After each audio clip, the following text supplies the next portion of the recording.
And welcome to another edition of the Blazing Beard Bulls blog. And that's right. Bulls win, but are the Bulls winning? Let's talk about the real deal. And the real deal is Fred Hoiberg.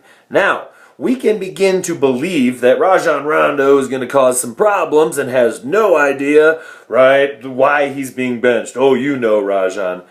But now we're seeing it happen a second time, and so I'm wondering a couple things. First of all, Michael Carter-Williams didn't play tonight, and Fred said, well, we know we got a rotation after the first people, and you got to play a certain way.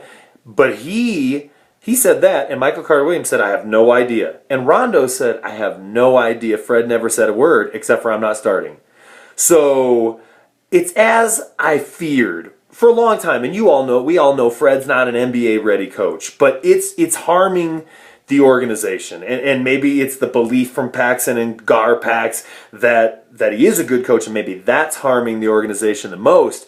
But you've got a couple things going on here. If you were a real coach, first of all, if a player ever said that to the media that they had no idea, I'd bench him for 5 games just for talking to the media. You bet Popovich would do the same. You don't betray your team. So Rondo, you're an ass for that, and Michael Carter-Williams, you're an ass for that. But Fred doesn't command the respect to get those guys or isn't talking to them. So they're communicating through the media and they have no clue. And if that's what they're saying, if there's any truth to that whatsoever, maybe it's not a Rajon Rondo thing. It's just that Fred is inconsistent and doesn't communicate well with players, but he's known to communicate well with players. Something's up. I think the players like each other.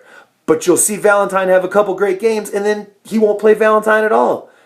You give him 2 minutes, 3 minutes. That's what you do if you want to keep a person's confidence high.